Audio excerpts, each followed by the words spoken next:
नमस्कार, उत्तर प्रदेश के बुलेटिन में आप सभी का स्वागत है। आप सभी के साथ हाजिर हूं मैं कंचन। शुरुआत करेंगे बुलेटिन की बड़ी खबरों के साथ, जो सीधा अमरोहा से आ रही है। सामूहिक विवाह कार्यक्रम किया गया। 151 जोड़ों की शादी का आयोजन हुआ। बीजेपी प्रदेश अध्यक्ष भूपेंद्र चौधरी इसमें शामिल हुए। बीजेपी नेताओं ने प्रदेश अध्यक्ष का जोरदार स्वागत किया। इस मौके पर बड़ी खबर इस वक्त की आपको टीवी स्क्रीन पर दिखा रहे हैं। ब्रेकिंग खबर है ये इस वक्त की अमरोहा से, जहां सामूहिक विवाह कार्यक्रम किया गया। 151 जोड़ों के शादी कराई गई। इसमें बीजेपी प्रदेश अध्यक्ष भूपेंद्र चौधरी इसमें शामिल हुए। बीजेपी नेता यहां पर शामिल हुए। बीजेपी नेताओं ने यहां पर अध्यक्ष का स्वागत किया। 151 जोड़ों की यहां पर शादी कराई गई। अमरोहा से ये बड़ी खबर।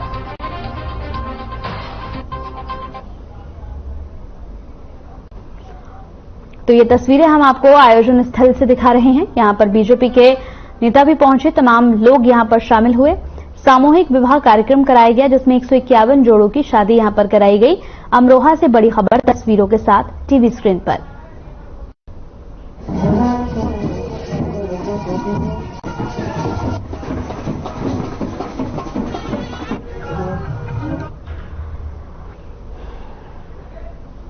खबर कन्नौज से है, जहां सांसद सुब्रत पाठक ने अयोध्या में निर्माणाधीन राम मंदिर को लेकर बड़ा बयान दिया। उन्होंने कहा कि हिंदुओं की एकता का नतीजा है जो भव्य राम मंदिर बन रहा है। यही नहीं, उन्होंने कहा कि लंबे समय बाद ऐसा पीएम मिला जो हिंदुओं को एकजुट कर रहा है और उनका खोया हुआ सम्मान उनको वापस दिलवा रहा है।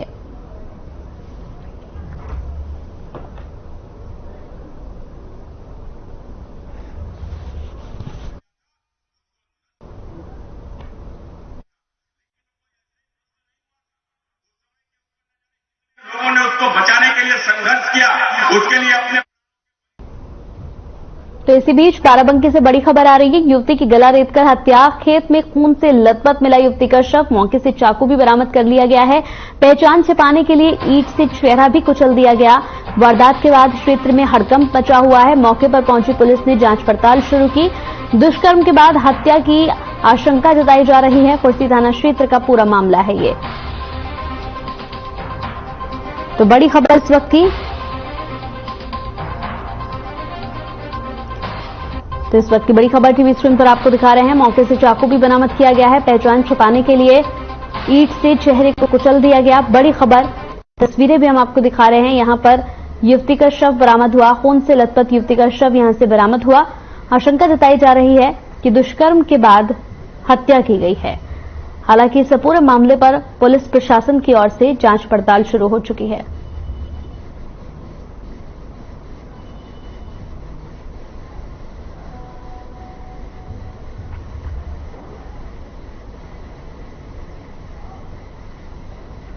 खबर लखनऊ से है, जहां वजीरगंज थाने के सिपाही को रिक्शा चालक ने दांतों से काट लिया। बता दें कि कृष्ण कॉलेज चौकी पर तैनात सिपाही प्रेमचंद को रिक्शा चालक ने बुरी तरह घायल कर दिया। घायल अवस्था में ट्रामा सेंटर भेजा गया। वहीं रिक्शा चालक को पुलिस ने हिरासत में ले लिया है।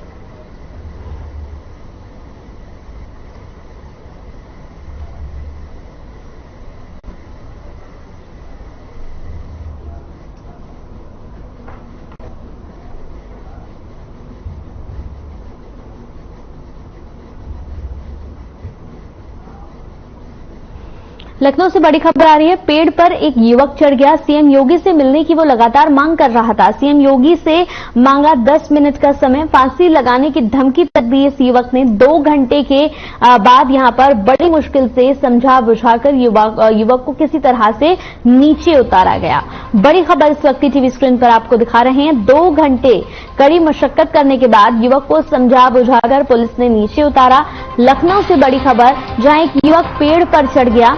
पेड़ पर चढ़कर वो मांग कर रहा था उत्तर प्रदेश के मुख्यमंत्री योगी आदित्यनाथ से मिलने के लिए, और वो ये कह रहा था कि उसे 10 मिनट का समय चाहिए मुख्यमंत्री के साथ, उसे कुछ बात करनी है। हालांकि बड़ी मुश्किल से बहुत देर समझाने बुझाने के बाद उस युवक को 2 घंटे के बाद पेड़ से नीचे उतारा गया। तस्वीरें भी हम आपको दिखा रहे हैं। ये देखिए, ये तस्वीरें हैं। युवक से यहां पर बात करने की पूरी कोशिश की जा रही। युवक से बात करने का पूरा प्रयास यहां पर प्रशासन की ओर से किया गया। उसे समझाया गया कि वो नीचे उतर जाए, लेकिन युवक लगातार मुख्यमंत्री से मिलने की यहां पर गुहार लगाते हुए ऊपर चढ़ गया था।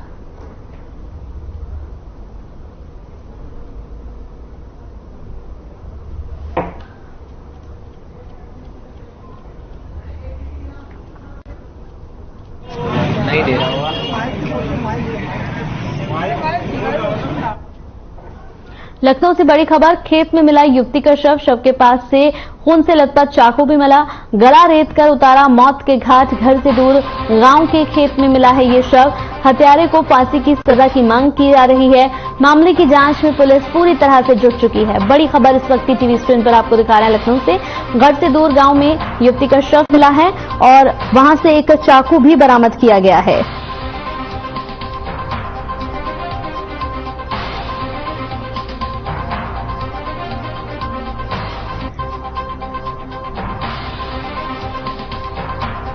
तो बड़ी खबर इस वक्त की टीवी स्क्रीन पर आपको दिखा रहे हैं। बड़ी खबर है ये, खेत में मिला युवती का शव। बड़ी अहम खबर टीवी स्क्रीन पर आपको दिखा रहे हैं। युवती का शव मिला है, गला रेत कर मौत के घाट युवती को उतारा गया। घर से दूर गांव के खेत में ये पूरा शव मिला है और साथ ही साथ आपको बता दें कि एक खून से लथपथ चाकू भी मिला है। बड़ी खबर लखनऊ से, शव के पास मिला खून से लथपथ चाकू, गला रेत कर उतारा मौत के घाट। घर से दूर गांव के खेत में ये शव मिला है। बड़ी खबर इस वक्त की टीवी स्क्रीन पर।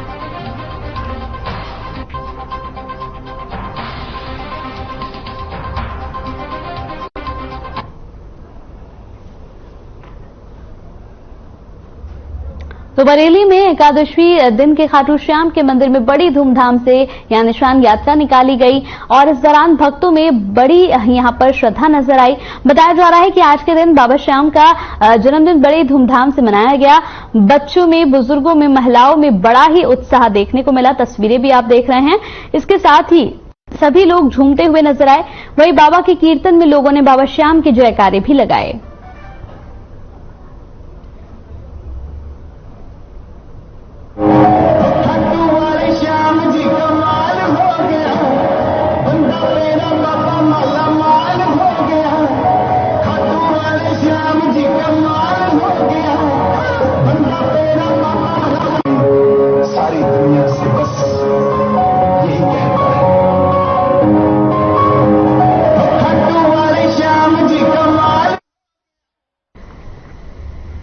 बुलंदशहर से एक और बड़ी खबर आ रही है। जिले में बदमाशों का आतंक है। लूट के बाद सराफा व्यापारी की मारी गोली, घायल को अस्पताल में तुरंत भर्ती कराया गया। बाइक पर सवार थे हथियारबंद लुटेरे। गोलीकांड से पूरे बाजार में दहशत है। मामले की जांच में पुलिस प्रशासन जुट चुका है। प्रमुख मार्गों की नाकेबंदी शुरू हो चुकी है, चेकिंग शुरू हो चुकी है। कोतवाली सिटी क्षेत्र के यहां पर भमेड़ा अड्डे का पूरा मामला है ये। बड़ी खबर इस वक्त की बुलंदशहर से। तो लूट के बाद सराफा व्यापारी को गोली मारी, घायल को तुरंत अस्पताल में भर्ती कराया गया।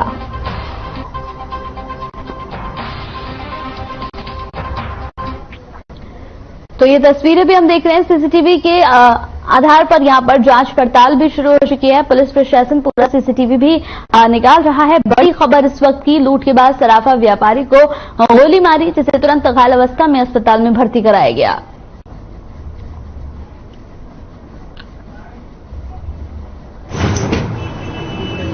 भमेड़ा अड्डा पड़ता है। यहाँ पे एक दुकान है जिसमें कि मोटरसाइकिल पर सवार 2 लोग आए थे और उन्होंने अंदर फायरिंग की है, जिसमें जो यहाँ बैठे हुए यहाँ के व्यापारी थे उनके गोली लगी है। यहाँ से रेफर कर दिया गया है, उनका उपचार कराया जा रहा है। और यहाँ पे कुछ फुटेज वगैरह हम लोग को यशोदा करने जा रहे हैं, तो यशोदा मेडिकल ले जा रहे हैं।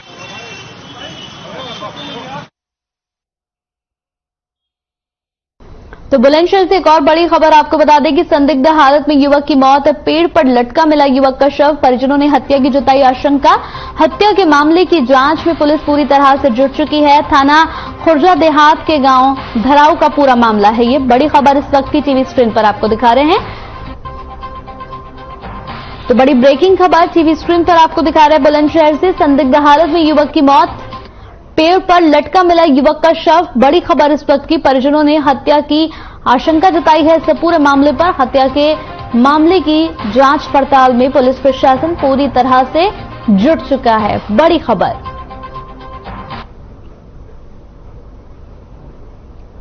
तो पुलिस प्रशासन इस पूरे मामले को गंभीरता से लेते हुए जांच पड़ताल में जुट गई है। संदिग्ध हालत में युवक की मौत का कई सवाल यहां पर खड़े कर रही है, जिसे लेकर पुलिस प्रशासन भी गंभीरता के साथ इस पूरे मुद्दे पर जांच पड़ताल अपनी शुरू कर चुकी है।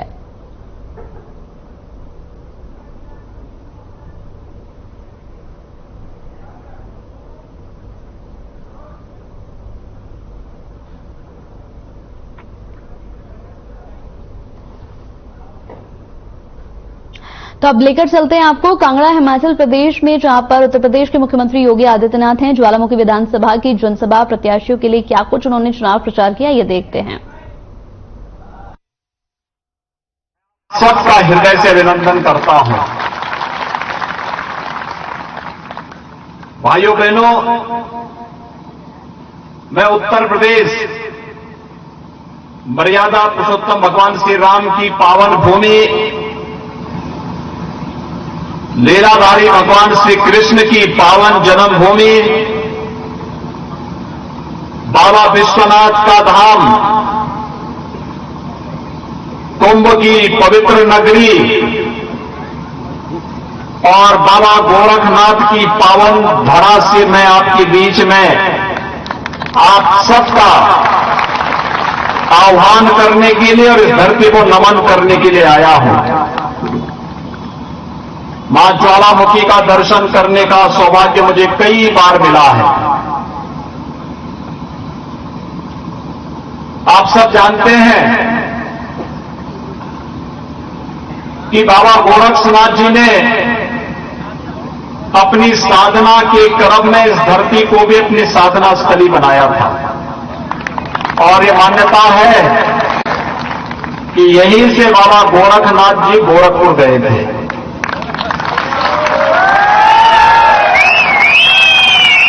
तो स्वाभाविक रूप से कांगड़ा जिले का और उत्तर प्रदेश का संवाद और संबंध इस रूप में भी बनता है।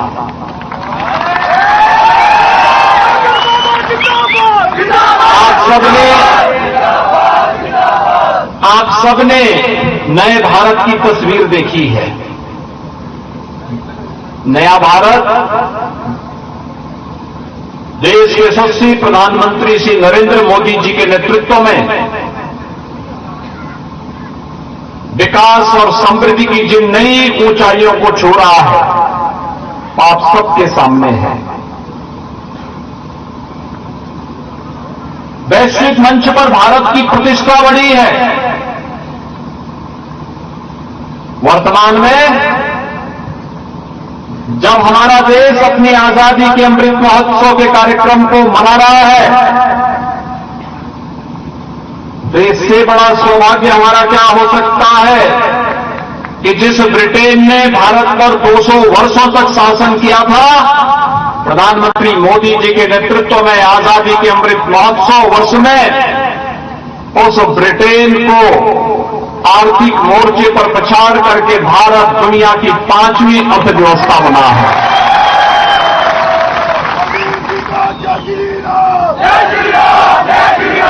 भाइयों बहनों, आज भारत पिछड़ों राष्ट्र नहीं है।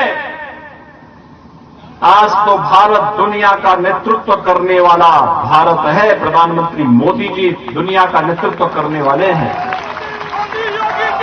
और यही कारण है दुनिया के अंदर जहां कहीं भी कोई क्राइसिस आती है, कोई संकट आता है, दुनिया भारत की ओर देखती है, प्रधानमंत्री मोदी जी की ओर देखती है। वैश्विक मंच पर दो देशों का युद्ध का मामला हो, मानव कल्याण के लिए किसी कार्यक्रम को आगे बढ़ाना हो, या फिर कोरोना जैसी महामारी का सामना करने का एक आदर्श उदाहरण प्रस्तुत करना हो, दुनिया के अंदर भारत सबसे बड़ा लोकतंत्र है और सबसे बड़े लोकतंत्र के रूप में भारत ने जो प्रतिष्ठा कमाई, कैसे कोरोना में भारत के एक एक नागरिक के जीवन और जीविका को बचाने के लिए प्रधानमंत्री मोदी जी ने नए नए कार्यक्रम चलाए। बिना किसी भेदभाव के सब फ्री में टेस्ट, फ्री में उपचार, फ्री में वैक्सीन और हर गरीब को लगातार फ्री में राशन की सुविधा भी उपलब्ध कराना। ये क्या कम बात है? दुनिया के अंदर कहीं नहीं हुआ, कहीं नहीं दुनिया के अंदर हुआ, अकेले भारत के अंदर हो रहा है। भाइयों बहनों, ये भारत के यशस्वी नेतृत्व प्रधानमंत्री मोदी जी के नेतृत्व में संभव हो पाया है। आप सोचिए, अगर कांग्रेस होती तो क्या ये सब कर पाती? क्या ये सब टेस्ट का पैसा भी खा जाते? वैक्सीन भी कहीं दूसरी तरफ बेच देते और राशन स्वयं डकार जाते। आखिर यही तो कर रही थी। आज हम 5G में आ गए। प्रधानमंत्री मोदी जी ने अभी 5G टेलीकॉम में 5G को लॉन्च किया है। बिना किसी विवाद के पूरे देश के अंदर 5G की कनेक्टिविटी का लाभ भारतवासियों को प्राप्त होगा। जिंदगी फास्ट हो जाएगी। कॉल ड्रॉप की समस्या का समाधान हो जाएगा। और यहां हम 5G में चले गए और कांग्रेस के समय 2G में इतना बड़ा घोटाला हुआ कि कांग्रेस के सभी नेताओं का मुंह भ्रष्टाचार की कालिख में कलंकित हो गया था। भाइयों बहनों, विकास का अपना मॉडल, बिना भेदभाव के हर नागरिक को शासन की सुविधा का लाभ देना, फ्री में राशन की सुविधा दी तो हर गरीब को मकान की सुविधा भी प्रधानमंत्री मोदी जी ने दी। हर घर में शौचालय बनाने का कार्यक्रम भी हुआ। आयुष्मान भारत की योजना या फिर स्मार्ट सिटी मिशन के अंतर्गत शहरों को नए स्वरूप में प्रदर्शित करने का कार्यक्रम, ये सभी कार्यक्रम हुए हैं। और अगर सीमाओं की सुरक्षा की बात होती है तो भाइयों बहनों, कोई संदेह नहीं होना चाहिए। सीमा की सुरक्षा के मुद्दे पर प्रधानमंत्री मोदी जी ने जिस दृढ़ इच्छा शक्ति का परिचय दिया, आप सबके सामने है। 1952 में भारतीय जनसंघ की स्थापना हुई और भारतीय जनसंघ ने उस समय एक नारा दिया था, एक देश में दो प्रधान, दो निशान और दो विधान नहीं चलेंगे, नहीं चलेंगे। डॉक्टर श्यामा प्रसाद मुखर्जी जी ने अपने आप को बलिदान कर दिया। कश्मीर में धारा 370 कांग्रेस ने जबरन लागू की थी। वहां आतंकवाद की जड़ थी और होती भी क्यों नहीं, क्योंकि कांग्रेस का हाथ आतंकवादियों और अलगाववादियों के साथ जो था, उनको राष्ट्रीय सुरक्षा से मतलब नहीं था। उन्हें तो केवल अपनी राजनीति से मतलब था। लेकिन आज प्रधानमंत्री मोदी जी के नेतृत्व में कश्मीर में धारा 370 सदैव के लिए समाप्त कर दिया गया और आतंकवाद की ताबूत पर अंतिम कील ठोक करके दुश्मनों को एक संदेश दे दिया कि भारत की तरफ टेढ़ी नजरों से देखोगे तो हमारे कांगड़ा का और हिमाचल का बहादुर वीर, वहां का बहादुर योद्धा तुम्हारी मांद में घुस करके तुम्हें सबक सिखाने का काम भी करेगा। भाइयों बहनों, यही कार्य लगातार हो रहा है। एक तरफ सीमाओं की सुरक्षा, आतंकवाद, अलगाववाद और नक्सलवाद को सदैव के लिए समाप्त करने का कदम, और दूसरी तरफ विरासत का सम्मान। आप सोचिए, क्या कश्मीर में धारा 370 कश्मीर में कांग्रेस हटा पाती? अरे वो तो इस बीमारी की जड़ ही थी। और अयोध्या में राम मंदिर का निर्माण क्या कांग्रेस करा पाती? आज अयोध्या में भगवान राम का भव्य मंदिर का निर्माण हो रहा है ना? सभी लोग खुश हैं। भव्य मंदिर अगले वर्ष तक भगवान राम का भव्य मंदिर अयोध्या में बन गया। 500 वर्षों से भारतवासी इंतजार कर रहा था इस बात के लिए। और आज भाइयों बहनों, अयोध्या में भगवान राम का भव्य मंदिर बन रहा है। काशी में भगवान विश्वनाथ का से संवर चुका है।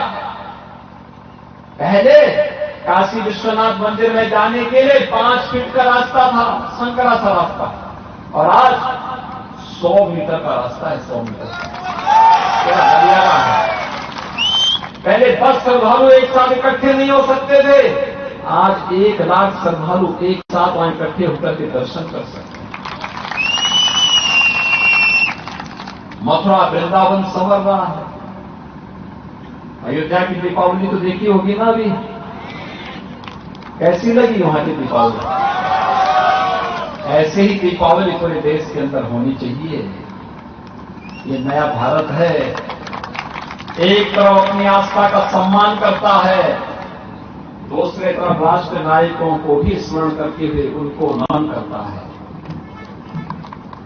अयोध्या में राम मंदिर का निर्माण, काशी में काशी विश्वनाथ धाम का निर्माण, उत्तराखंड के केदारपुरी में केदारनाथ धाम का पुनरुद्धार का कार्य और मध्य प्रदेश के महाकाल में महालोक का लोकार्पण भी प्रधानमंत्री जी के कर कमलों से संपन्न हो चुका है। क्या ये काम कांग्रेस कर पाती?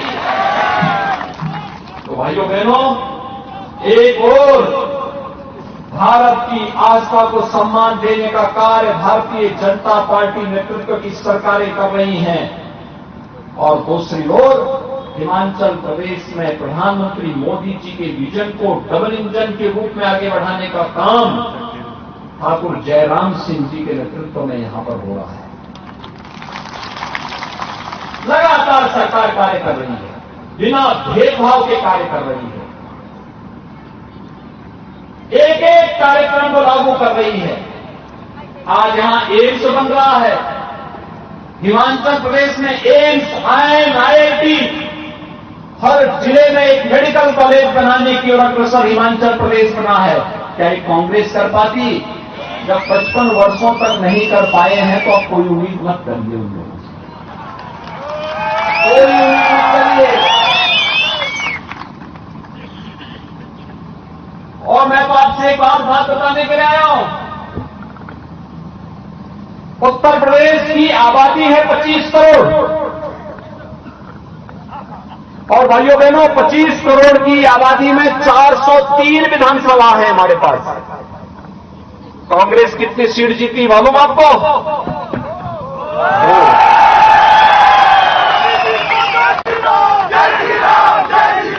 केवल 2 सीट। राम नाम सत्य है के लिए भी 4 लोग चाहिए होते हैं। और इसलिए भाइयों बहनों मैं आप सबसे अपील करने के लिए आया हूं। देखिए, हिमाचल प्रदेश देवभूमि है। इस देवभूमि का सम्मान, यहां का संरक्षण, भक्ति और शक्ति का जो अद्भुत संगम यहां पर है, इस कार्य को संरक्षित करने और यहां की भावनाओं के अनुरूप आगे बढ़ाने का कार्य केवल भारतीय जनता पार्टी नेतृत्व की डबल इंजन सरकार ही कर पाएगी। अन्यथा हम अयोध्या और उत्तर प्रदेश के अंदर विकास के साथ साथ विकास के जो सबसे बड़े बैरियर होते हैं, जितने माफिया होते हैं, सबसे बड़े बैरियर होते हैं विकास के। और आप सोच रहे होंगे उत्तर प्रदेश में माफिया के ऊपर कैसे कार्रवाई होती है, आप देखते होंगे ना कभी कभी। तो अगर वे माफिया कभी चोरी छिपे हिमाचल प्रदेश में आ गए तो यहां की शांत भूमि को शांत करने का कार्य करेंगे। इसलिए कभी कांग्रेस को मत आने देना, क्योंकि उन माफियाओं को केवल भाजपा रोक सकती है। एक समान विचारधारा की सरकार रोक सकती है, डबल इंजन की सरकार रोक सकती है। और भाइयों बहनों, यही अपील करने के लिए आया हूं कि यहां पर भारतीय जनता पार्टी ने ठाकुर रविंद्र सिंह रवि को अपना प्रत्याशी बनाया है। वे लोकप्रिय विधायक हैं, अच्छा कार्य किया है, और मेरा तो मानना है कि इस बार माता ज्वालामुखी ने उन्हें इस क्षेत्र के विकास के लिए अपने यहां आमंत्रित बुलाया है, आदेश दिया है, और इसलिए वे आए हैं माता ज्वालामुखी के आदेश से यहां के विकास के लिए अपना कुछ योगदान कर सके, और इसके लिए आए हैं। और इसलिए मैं भी आप सबसे अपील करने के लिए आया हूं कि माता ज्वालामुखी का दर्शन करने का सौभाग्य प्राप्त हो। उनकी कृपा हम सब पर बनी रहे। पूरा हिमाचल उनकी ऊर्जा से लाभान्वित होता रहे और सुख और समृद्धि के नए नए आयाम चुमे। यहां के नौजवानों के लिए, बहन बेटियों के लिए, अन्नदाता किसानों के लिए हर ओर खुशहाली दिखाई दे। इसके लिए डबल इंजन की सरकार जो बुलेट ट्रेन की तरह कार्य कर सके, उस रूप में यहां पर चाहिए। और उसके लिए ठाकुर रविंद्र सिंह रवि सहयोग के प्रत्याशी के रूप में भारतीय जनता पार्टी ने ज्वालामुखी विधानसभा सीट पर दिया है। आप सभी सहमत हैं? सभी लोग सहमत हैं? भाइयों बहनों, जहां तक मेरी आवाज जा रही है, मैं आप सबसे अपील करूंगा कि अगर आप सभी सहमत हैं तो ये देखिए, चुनाव के दौरान किसी प्रत्याशी के लिए कठिन होता है कि वो घर घर जा सके, बहुत कठिन होता है। उसको चुनाव का प्रबंधन भी देखना होता है, कार्यकर्ताओं के साथ भी बैठना होता है, हर एक तबके के लोगों के साथ भी मिलना होता है और फिर घर घर जाना, ये बहुत कठिन होता है। और इस समय आप सबको रविंद्र सिंह बनना पड़ेगा। तो आप सुन रहे थे उत्तर प्रदेश के मुख्यमंत्री योगी आदित्यनाथ को। इसी के साथ उत्तर प्रदेश के बुलेटिन में मेरे साथ इतना ही। नमस्कार।